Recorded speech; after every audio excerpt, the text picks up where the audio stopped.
जय हिंद मित्रांनो, आपल्या यूट्यूब चॅनलवर मी सर्वांचं मनापासून स्वागत करत आहे। आजच्या या व्हिडिओच्या माध्यमातून आपण जर का शिक्षक होऊ इच्छित असाल तर शिक्षक होण्याची या ठिकाणी A to Z जी काही प्रक्रिया आहे, जी काही प्रोसेस आहे ती आपण या व्हिडिओच्या माध्यमातून साध्या सोप्या शब्दांमधून जाणून घेणार आहोत। जेणेकरून आपलं जर का ध्येय शिक्षक व्हायचं असेल तर शिक्षक होण्याच्या मार्गामधले जे काही अडथळे आहे किंवा टप्पे आहेत ते आपल्याला व्यवस्थितरित्या जर का माहिती असेल तर मग आपल्याला आपलं जे काही इच्छित आहे, जे काही ध्येय आहे ते सहजपणे साध्य होऊ शकतं, आपल्याला अडचणी येणार नाही। त्यामुळे आपण अगदी बेसिक पासून ते शेवटी तुमच्या हातामध्ये जॉइनिंग लेटर मिळेपर्यंत नेमकी काय काय प्रोसेस असते, आपल्याला एक उमेदवार म्हणून, एक कॅन्डिडेट म्हणून काय काय करावं लागतं, त्या सगळ्या बाबी आपण ऑथेंटिक पद्धतीने या व्हिडिओच्या माध्यमातून जाणून घेणार आहोत। त्याच्यामुळे हा जो व्हिडिओ आहे तो अत्यंत जास्त महत्त्वाचा आहे, कारण शिक्षक व्हायचं असेल तर आपल्याला त्या मार्गामधले जे आहे टप्पे माहिती असणं अत्यंत आवश्यक आहे, जेणेकरून आपला मार्ग हा सुकर होणार आहे। परंतु आता संपूर्ण प्रोसेस जाणून घेण्याच्या पूर्वी आपण जर चॅनलवर नवीन असाल तर आमचं चॅनल सबस्क्राइब करा, साइडचं जे बेल आयकॉन आहे त्याला देखील प्रेस करा, जेणेकरून शिक्षक भरतीकरिता जे आहे आपण प्रत्येक क्षणाची किंवा प्रत्येक जी काही महत्त्वाची अपडेट असते त्याच्या संदर्भामधले व्हिडिओज आपल्या चॅनलच्या माध्यमातून अपडेट करत असतो। त्या व्हिडिओचे नोटिफिकेशन तुम्हाला सहजपणाने मिळून जात राहणार आहे, कारण शिक्षक भरतीला वाहून घेतलेलं महाराष्ट्रामधलं हे एकमेव चॅनल आहे जे केवळ आणि केवळ शिक्षक भरतीसाठीच काम करत आहे। त्यामुळे तुम्ही चॅनल सबस्क्राइब करून ठेवा, तुम्हाला निश्चितपणाने याचा फायदा भविष्यामध्ये होणार आहे। आता मित्रांनो, तुम्ही मनाशी ठरवलेलं आहे की मला शिक्षक व्हायचं आहे, अन्यथा जर का तुम्ही ठरवलं नसतं तर या व्हिडिओवरती तुम्ही क्लिक केलं नसतं। या व्हिडिओवर क्लिक केलं याचा अर्थ तुमची एक सुप्त इच्छा आहे, तीव्र इच्छा आहे की मला व्हायचं आहे शिक्षक। मग आता शिक्षक व्हायचं असेल तर आपल्याकरिता सर्वात जास्त महत्त्वाचा जर का कोणता मुद्दा असेल तर तो आहे या ठिकाणी TAIT परीक्षेचा। TITची आपल्याला परीक्षा द्यावी लागते। मला माहिती आहे तुमच्यापैकी मॅक्झिमम लोक जे आहे TITच्या परीक्षेची तयारी या ठिकाणी करत आहे, आणि तुम्हाला जर का या TITच्या परीक्षेमध्ये मार्गदर्शन हवं असेल तर आम्ही तुमच्यासाठी घेऊन आलेलो आहे। IBPS ही परीक्षा घेतो, म्हणून IBPS मध्ये एक्सपर्ट असलेल्या टीमला तुमच्या मदतीकरिता, तुमच्या अभ्यासाच्या मदतीकरिता, त्यामध्ये जर का तुम्ही यांच्यासोबत अभ्यासाला सुरुवात केली तर तुम्हाला जे आहे यांच्या माध्यमातून टेटच्या सर्व विषयांच्या प्रत्येक घटकांची परिपूर्ण तयारी करून घेतली जाईल। डेली लाईव्ह लेक्चर असणार आहे प्रत्येक विषयाचं, ते लेक्चर जे आहे रेकॉर्डेड फॉर्मॅटमध्ये देखील उपलब्ध असणार आहे। त्याच्यासोबतच PDF च्या स्वरूपामधल्या नोट्स देखील तुम्हाला प्रोव्हाइड केल्या जाणार आहे। संपूर्ण जे काही फॅकल्टी आहे ती केवळ आणि केवळ IBPS मधली एक्सपर्ट मंडळी आहे। महाराष्ट्रामध्ये अशी बॅच कुठेही उपलब्ध नाहीये की ज्यामध्ये एकेका विषयाकरिता आपण दोन तज्ञ लोकांना उभं केलेलं आहे, या ठिकाणी तुम्हाला दिसत असल्याप्रमाणे। आणि प्रत्येक एक्सपर्ट जो आहे तो स्वतःला सिद्ध करून दाखवलेला आहे कित्येक वेळा। उदाहरणार्थ या ठिकाणी ज्ञान वराळे सर आहेत, ज्यांनी मागच्या परीक्षेमध्ये 174चा स्कोर या ठिकाणी टेट परीक्षेमध्ये केला होता। आपल्याला यांच्या मार्गदर्शनामध्ये जर का अभ्यास करायची इच्छा असेल तर आपण आजच प्ले स्टोर वरून मास्टर टीचर नावाचं हे जे ॲप आहे ते डाउनलोड करा आणि अभ्यासाला आता ताबडतोब सुरुवात करून द्या, कारण जो जेवढ्या लवकर अभ्यासाला सुरुवात करेल त्याचे चान्सेस या परीक्षेमध्ये जे आहे जास्तीत जास्त मार्क घेण्याचे तेवढे जास्त असणार आहे। ठीक आहे, आता हे झालंय जनरल माहिती। आता आपण सुरुवात करूया एक एक टप्प्याला। पहिला आणि महत्त्वाचा टप्पा आहे की आपल्याला याकरिता जी काही शैक्षणिक आणि व्यावसायिक पात्रता लागते आहे ती नेमकी काय लागणार आहे। बघा, शैक्षणिक पात्रता वेगळी, व्यावसायिक पात्रता वेगळी। शैक्षणिक पात्रता आपण जे काही म्हणूया की शालेय शिक्षण, ठीक आहे, जनरली 4वी, 5वी, 10वी, 12वी, ग्रॅज्युएशन, हे झालं शैक्षणिक पात्रता। आता व्यावसायिक पात्रता नेमकं काय राहतं? व्यावसायिक पात्रता ज्याला आपण प्रोफेशनल क्वालिफिकेशन असं देखील म्हणतो। प्रोफेशनल क्वालिफिकेशन मध्ये शिक्षक जर का आपल्याला व्हायचं असेल तर सहजपणाने आपण कोणी आपल्यापैकी कुणीही सांगू शकेल तर एक तर हा उमेदवार D.Ed असला पाहिजे। मग D.Ed हे काय झालं? D.Ed ही झाली प्रोफेशनल क्वालिफिकेशन, किंवा याच्यासोबत जे आहे B.Ed झालं, हे झालं व्यावसायिक पात्रता। त्याच्यासोबतच जर का आपले उमेदवार असतात बघा BPED वाले असेल तर तेही उमेदवार या ठिकाणी जे आहे परीक्षा देऊ शकतात, म्हणजे शिक्षक होण्यासाठी ते देखील पात्र असतात। हे झालं जनरल माहिती किंवा शैक्षणिक पात्रता आणि व्यावसायिक पात्रता आपल्याला काय लागेल। बघा, आता व्यावसायिक पात्रता आपल्याला मिळेपर्यंत आपण या ठिकाणी परीक्षा देऊ शकत नाही, म्हणजे प्रत्येकाला मग ते 1ली ते 12वी या वर्गासाठी बघा आपल्याकडे जे आहे शिक्षक भरती होते पवित्र पोर्टल मार्फत।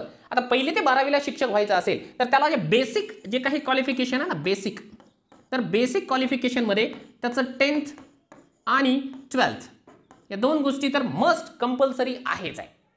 ठीक आहे, 10वी 12वी।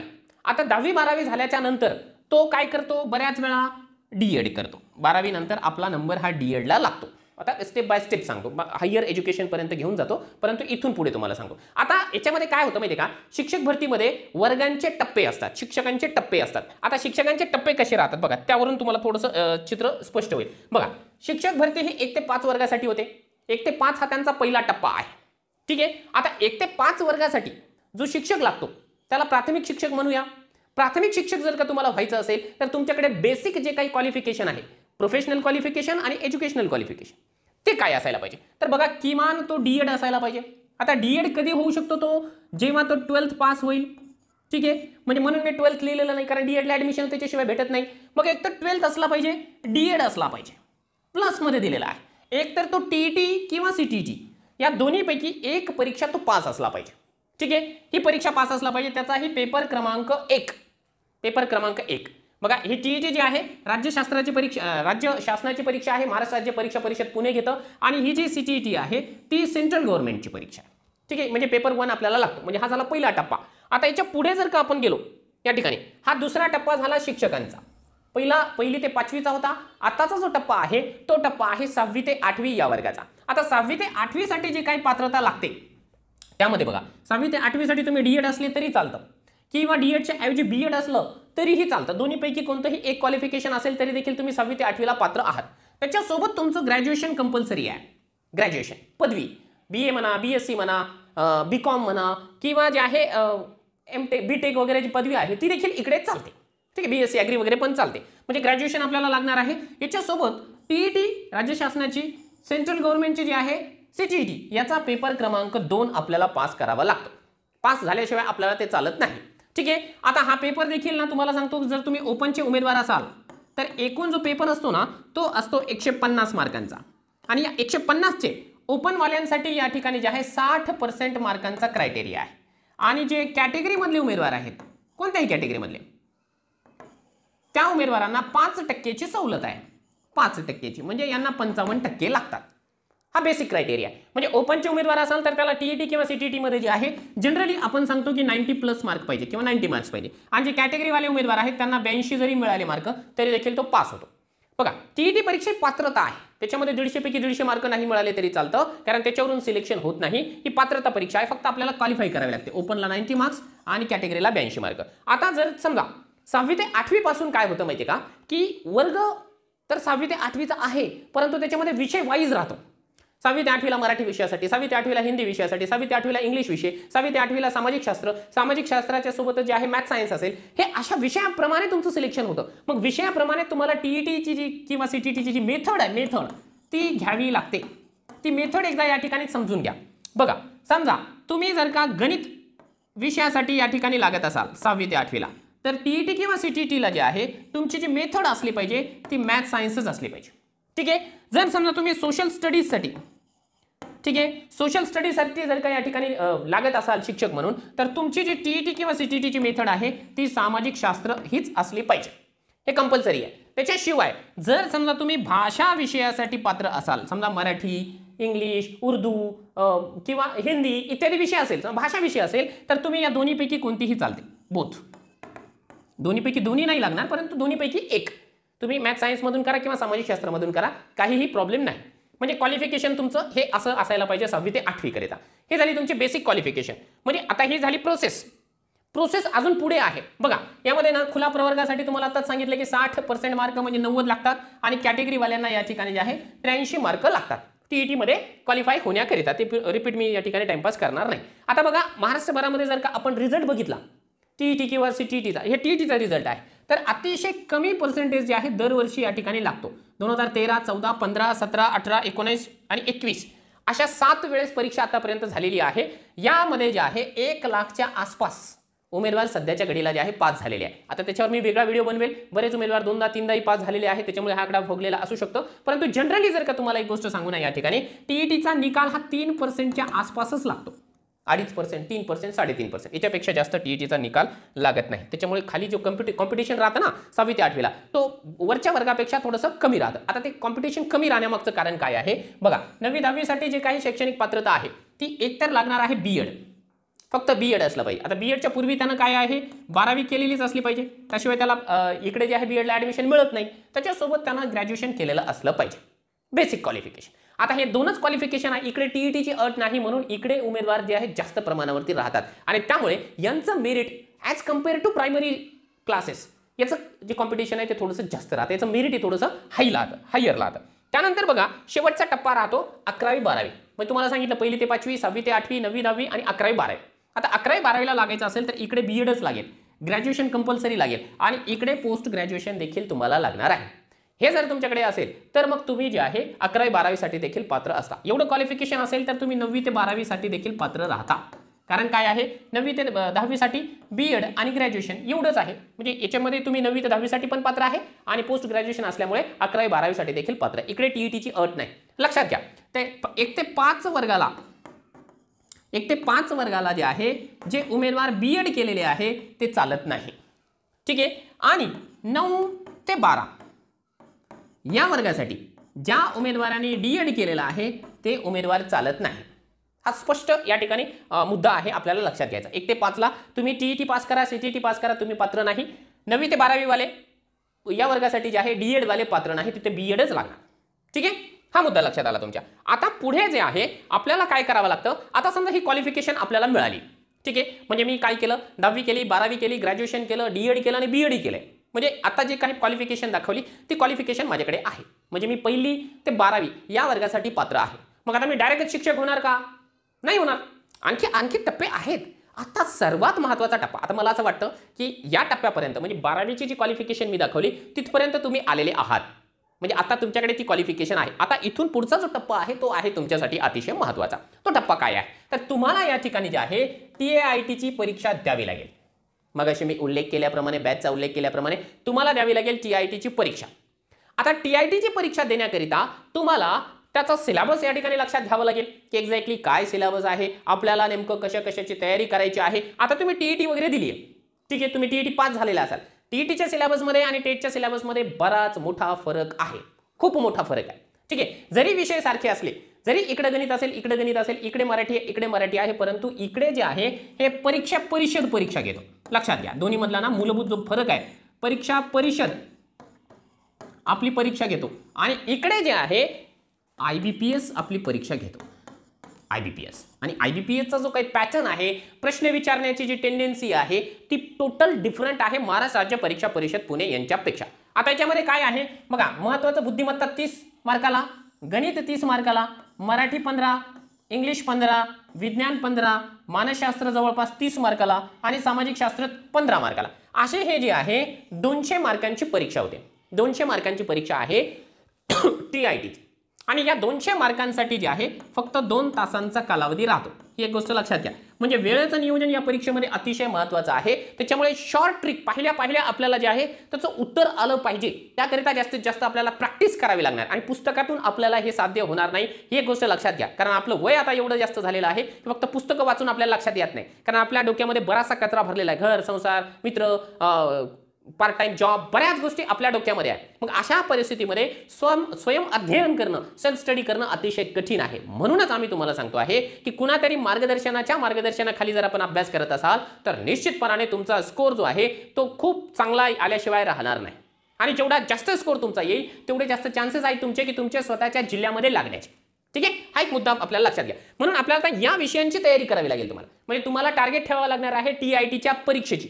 TITची परीक्षेमध्ये तुम्हाला जर का 200 पैकी जास्तीत जास्त मार्क मिळाले तरच जे आहे तुम्हाला या ठिकाणी शिक्षक होता येणार आहे. आता समजा TITचा निकाल लागला. ठीक आहे. TITची परीक्षा दिली, TITचा तुमचा जो आहे रिझल्ट बऱ्यापैकी आला. TITचा रिझल्ट आल्यावरची प्रोसेस काय असते तर बघा, महाराष्ट्र शासनाचा हा एक पोर्टल आहे, त्याला आपण नाव दिलेलं आहे पवित्र पोर्टल. या पवित्र पोर्टलवर सर्वच्या सर्व उमेदवारांना रजिस्ट्रेशन करावं लागतं, नोंदणी करावी लागते. या नोंदणीमध्ये आपले जे काही डॉक्युमेंट्स आहेत ते सगळे अपलोड करावे लागतात. आपली संपूर्ण माहिती त्या ठिकाणी भरावी लागते. ठीक आहे. म्हणजे आपल्याला रजिस्ट्रेशन करावं लागतं की मी एलिजिबल आहे कशासाठी, शिक्षक होण्याकरिता. आणि मग त्या ठिकाणी आपला मीडियम, आपले 10वीचे मार्क, 12वीचे mark, graduation, post graduation, DEd, BEd, MSCIT category, horizontal category, सगळा डेटा आपला किंवा फोटो, सिग्नेचर, सगळ्या गोष्टी आपल्याला या पवित्र पोर्टलवरती बनवाव्या लागतात. ज्याप्रमाणे आपण MPSCला प्रोफाईल बनवतो ना तशी प्रोफाईल बनवावी लागते. ठीक आहे. पवित्र पोर्टलला आपल्याला आहे टेटच्या रिझल्ट नंतर प्रोफाईल बनवावी लागते आणि प्रोफाईल बनवल्याच्या नंतर मग येते जाहिरात. लक्षात घ्या, बाकीच्या स्पर्धा परीक्षांमध्ये आपल्याला जाहिरात परीक्षेच्या अगोदर पाहायला मिळते, परंतु आपली ही जी शिक्षक भरतीची परीक्षा अशी आहे की ज्याच्यामध्ये जे आहे परीक्षा अगोदर घेतली जाते, निकाल लावला जातो, प्रोफाईल बनवली जाते आणि त्याच्यानंतर येते जाहिरात. जाहिरात दोन प्रकारची राहते. जाहिरात पहिली असते विथ इंटरव्ह्यू किंवा विदाऊट इंटरव्ह्यू. पहिल्यांदा बघू विदाऊट इंटरव्ह्यू. विदाऊट इंटरव्ह्यू म्हणजे अशा प्रकारच्या जागा राहतात या शिक्षकांच्या की ज्यामध्ये डायरेक्ट सिलेक्शन होतं. म्हणजे एक पद आहे, त्या पदाला ज्यांचं सिलेक्शन झालं त्याचं नाव आलेलं आहे, त्याला मुलाखत नाही, काही नाही, काही नाही. दुसरं राहतं या ठिकाणी विथ इंटरव्ह्यू. विथ इंटरव्ह्यू ही अशा प्रकारची भरती आहे ज्याच्यामध्ये एका जागेसाठी 10 उमेदवारांना जे आहे मुलाखतीला पाठवल्या जातं आणि या 10 पैकी एका उमेदवाराची निवड केली जाते. बाकी 9 उमेदवारांना परत पोर्टलला पाठवून दिल्या जातं. या ठिकाणी जे आहे बऱ्याच वेळा अशी तक्रार ऐकायला मिळते की पैशांची देखील मागणी झाली, घोळ झाला वगैरे वगैरे. म्हणून आपल्याला आपलं जे टार्गेट आहे ना ते इकडे ठेवायचं आहे. इथे जे आहे सर्व स्थानिक स्वराज्य संस्था, ठीक आहे, स्थानिक स्वराज्य संस्था. आता तुम्हाला हे लक्षात आलं नसेल तर पुन्हा सांगतो. स्थानिक स्वराज्य संस्था याच्यामध्ये कोण मोडतं तर जिल्हा परिषद, नगरपालिका, महानगरपालिका, कटक मंडळ यांच्या शाळा. या शाळा ज्या आहे त्या इंटरव्ह्यू घेत नाही, डायरेक्टली जे आहे त्या ठिकाणी निवड होऊन जाते. निवड झाल्याच्या नंतर डायरेक्ट तुमचा DV होतो, ठीक आहे, डायरेक्टली तुमचा डॉक्युमेंट व्हेरिफिकेशन होतं आणि डॉक्युमेंट जर का तुमचे व्यवस्थित आढळले तर तुमचं सिलेक्शन त्या पदावरती होऊन जातं. म्हणजे तुमच्या हातामध्ये डायरेक्टली जे आहे ते जॉईनिंग लेटर दिल्या जातं. विथ इंटरव्ह्यूमध्ये तुम्हाला इंटरव्ह्यूला फेस करावं लागतं. 10 पैकी जर का तुमची 1 मध्ये निवड झाली तर मग तुमच्या हातामध्ये इंटरव्ह्यूचं लेटर, तुमचं जॉईनिंगचं जे लेटर आहे ते आपल्याला पाहायला मिळतंय. लक्षात घ्या, हा एक महत्त्वाचा टप्पा आहे. त्या जाहिरातीला आपल्याला जे आहे आपण जी काही प्रोफाईल बनवली ना, ही जाहिरात कुठे पाहायला मिळते तर ही जाहिरात आपण ज्या ठिकाणी आपली प्रोफाईल बनवलेली आहे पवित्र पोर्टल, त्या पवित्र पोर्टलवर पाहायला मिळते. त्या ठिकाणी आपल्याला यांना द्यावे लागतात प्रिफरन्सेस. तिथे आपल्याला यांना प्रिफरन्सेस द्यावे लागतात. उदाहरणार्थ समजा आता तुम्हाला सांगतो की 36 जिल्हे आहेत, 36 जिल्ह्यांचे 36 जाहिराती आलेल्या आहेत, ठीक आहे. 1 2 3 4 5 6 अशा या जाहिराती आपल्याला दाखवल्या, 36 दाखवल्या. मग आता आपण त्याला जे आहे आपल्या मनाप्रमाणे किंवा आपल्या चॉईसनं जे आहे याला प्रिफरन्स द्यायचं. म्हणजे आता याच्यापैकी समजा आपण काय करतो की यार मला माझ्या जिल्ह्यामध्येच काम करायचा इच्छा आहे, मग मी जर परभणीचा असेल, परभणी जर का 4 नंबरला असेल तर या 4 नंबरला 1 करेल मी. त्यानंतर समजा परभणीच्या बाजूचा जालना जिल्हा आहे, समजा तो इकडे 25 नंबरला असेल तर याला मी जे आहे 2 नंबर देईल. म्हणजे मी काय करेल माझ्या सोयीप्रमाणे या जिल्ह्यांना प्रिफरन्स देईल आणि जिथे मग माझं वरच्या मेरिट प्रमाणे जिथे ज्या जिल्ह्यामध्ये मेरिट बसेल त्या जिल्ह्यामध्ये मग माझी निवड होऊन जाणार आहे.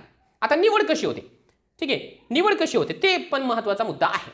बघा निवड कशी होते, पात्रता पाहून. पात्रता पाहून म्हणजे काय आहे, समजा पहिली ते 5वी साठी जर का तुमची निवड होत असेल तर तुमची पहिली ते 5वी ची क्वालिफिकेशन बघावी लागणार आहे. आता पहिली ते 5वी ची क्वालिफिकेशन काय आहे, तुम्ही DED असला पाहिजे, तुमचं TET किंवा CTETचा पेपर 1 असला पाहिजे. ती क्वालिफिकेशन असेल तर तुम्हाला त्या जागा दाखवतात. लक्षात घ्या, एक याच्यामध्ये मुद्दा असा देखील आहे की समजा आपण प्रोफाईल बनवली पवित्र पोर्टलला तर मी ज्या ज्या पदांसाठी लायक आहे केवळ त्याच पदांची जाहिरात मला दाखवली जाते. उदाहरणार्थ समजा मी पहिली ते 8वीलाच पात्र आहे, मी फक्त DED आहे आणि TET 1 आणि 2 पास आहे, तर मला 9वी 10वी 11वी 12वीच्या जागा दाखवणार नाही, ते जाहिरात दाखवणार नाही, मला खालच्याच जागा दाखवते ते. मग अशा वेळेस जे आहे काय केलं जातं, आपला बघितला जातो टेटचा मार्क, टेटचा स्कोर. आपलं सिलेक्शन कशाच्या बळावर होतं, DEDच्या मार्कांवर नाही, BEDच्या मार्कांवर नाही, TETच्या मार्कवर नाही, कशाच्या मार्कावर नाही. तुम्हाला फक्त एकाच ठिकाणी जास्तीत जास्त स्कोर करावा लागेल आणि ते आहे TITची परीक्षा.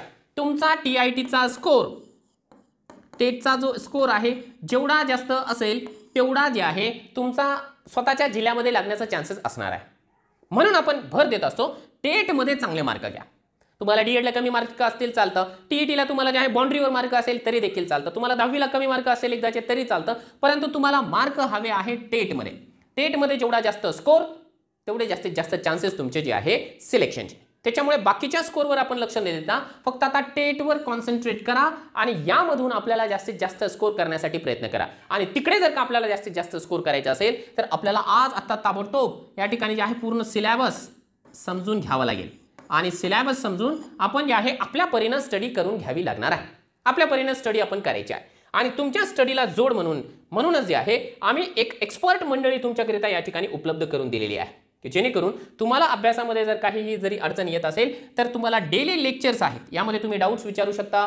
तुम्हाला जे नाही समजलं ते 1 नाही 2 वेळेस रेकॉर्डेड बॅचमधून बघू शकता. IBPS एक्सपर्ट फॅकल्टी असल्या कारणानं IBPS कोणत्या प्रकारे प्रश्न विचारतो, TETला प्रश्न विचारण्याची पद्धत वेगळी आणि या ठिकाणी जे आहे TITला प्रश्न विचारण्याची पद्धत वेगळी. त्यामुळे आपल्याला त्याच लोकांच्या सानिध्यामधून शिकावं लागेल जे की याच पद्धतीने शिकवतात, तोच पॅटर्न शिकवतात. म्हणून आपण जे आहे IBPS वरती या ठिकाणी एवढा जास्त भर देतो आहे. म्हणून या बॅचमध्ये तुम्हाला IBPSच्या पॅटर्न प्रमाणे संपूर्ण विषयांचे लेक्चर्स दररोज मिळणार आहे.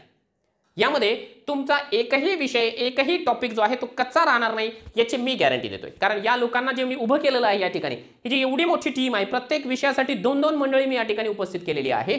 त्याचं कारण हेच आहे की तुमचा डाऊटच शिल्लक राहू नये. उदाहरणार्थ मानसशास्त्राला आहे, अबूज पाटील सर आहे, अशफाक शेख सर आहेत.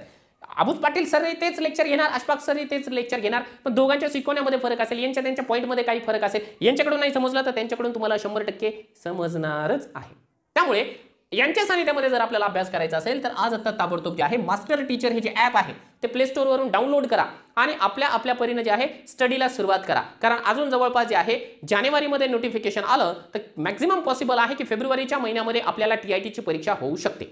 आणि आपल्याला आता लक्षात आलेलं आहे की आपलं क्वालिफिकेशन काय आहे, आपण कोणत्या वर्गासाठी पात्र आहे आणि शिक्षक भरतीची जी संपूर्ण प्रक्रिया आहे ती नेमकी कशी आहे. आय होप तुम्हाला जे आहे पूर्ण जी प्रक्रिया आहे ती समजून आलेली असेल. कारण आपण जे आहे अगदी साध्या सोप्या भाषेमधून तुमच्यापर्यंत या ठिकाणी पोहोचवण्यासाठी प्रयत्न केलेला आहे. तुम्हाला सगळी प्रक्रिया समजली असेल. या प्रक्रियेमधून काही गोष्टी जर का माझ्या राहून गेल्या असेल सांगायच्या तर त्या तुम्ही हक्काने या ठिकाणी जे आहे कमेंट करा. तुमच्या ज्या काही समस्या असेल, जे काही प्रश्न असेल त्या प्रश्नांना उत्तरं देण्यासाठी मी निश्चितपणाने माझ्या वतीने प्रयत्न करेन.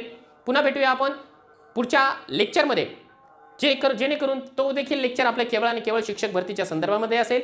तोपर्यंत जय हिंद, जय महाराष्ट्र.